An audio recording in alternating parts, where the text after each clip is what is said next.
Doctor Agarwal's கண் மருத்துவமனை இலவச கண் பரிசோதனையை வழங்குகிறது. Book appointment now. தொடர்ந்து இது குறித்து நம்முடைய பேசுவதற்காக தொலைபேசி வாயிலாக இணைந்திருக்கிறார் காங்கிரஸ் கட்சியின் மாநில தலைவர் திரு செல்வ பெருந்தகை அவர்கள்.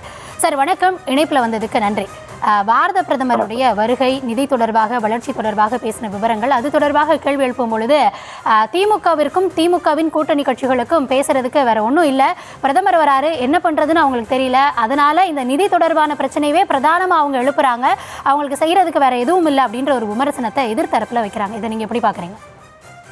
இல்லம்மா, பிரதமர் எல்லா மாநிலத்துக்கும் செல்லலாம், மாநிலத்தின் திட்ட வளர்ச்சி பணிகளை தொடங்கி வைக்கலாம், அதுல எங்களுக்கு மாற்று கருத்து கிடையாது.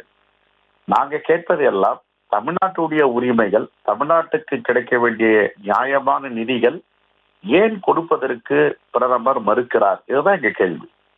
இப்போ பள்ளி கல்வித்துறை, ஒரு பள்ளி கல்வித்துறை தான் ஒரு தலைமுறையை, அடுத்த தலைமுறையை உருவாக்குகின்ற ஒரு துறை, முக்கியமான துறை. அதுதான் பெருந்தலைவர் காமராஜரை பற்றி பேசும்பொழுது கல்வி கண் திறந்த காமராஜர்னு சொல்லுவாங்க.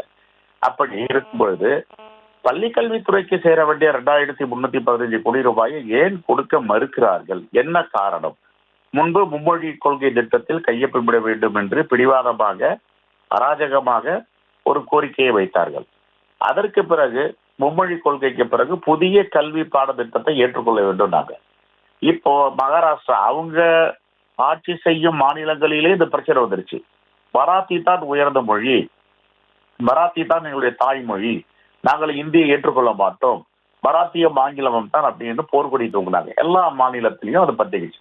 அது முதல் ஆரம்பிச்சு வச்சது தமிழ்நாட்டில் மாண்புமிகு முதலமைச்சர் அவர்கள் தான் முதல் குரல் கொடுத்தார். தமிழ்நாட்டில் நாங்கள் இந்தியை மக்கள் ஏற்றுக்கொள்ளும் வரை நாங்கள் அனுமதிக்க மாட்டோம், எங்களுடைய குழந்தைகள் எதை படிக்க வேண்டும் என்பதை எங்கள் குழந்தைகள் தான் முடிவு செய்ய வேண்டும் என்று சொன்னார்.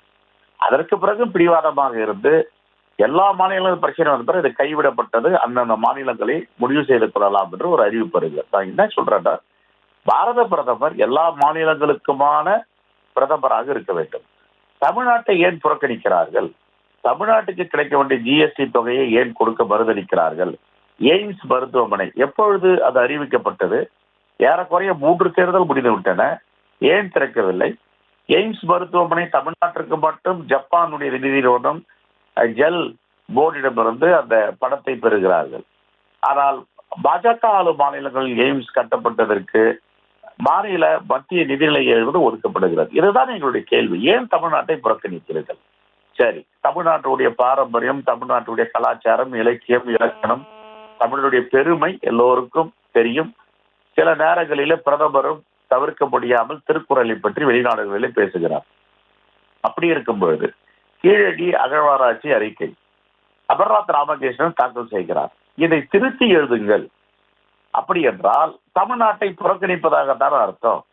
எதற்காக கீழடியுடைய அறிக்கையை முழுதாக ஏற்றுக்கொள்ள மனது வரவில்லை? அப்படி என்றால் தமிழர் நாகரிகம், தமிழ்நாட்டுடைய பெருமை, தமிழர் மூத்த குடி என்பதை ஏற்க பிரதமர் மறுக்கிறாரா? இந்த பாராபட்சம் தான் வேண்டாம் என்று சொல்லுகிறோம்.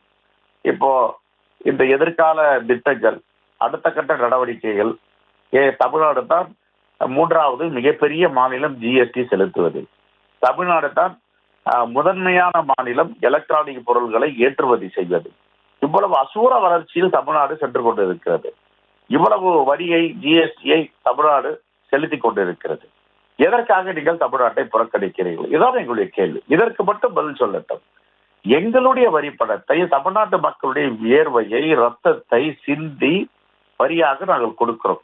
இந்த பணத்தை எடுத்து நீங்கள் உத்தரப்பிரதேசத்திற்கும் மத்திய பிரதேசத்திற்கும் கொடுக்கிறீர்கள் என்றால் இது என்ன நியாயம்?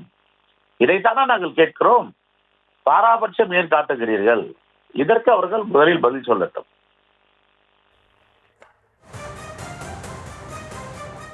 நன்றி சார். இந்த தருணத்தில் இணைப்பில் உங்கள் தரப்பு பார்வையும் சில கேள்விகளையும் நீங்கள் எழுப்பியிருக்கீங்க. இணைப்பில் வந்தமைக்கு முதல்ல நன்றி.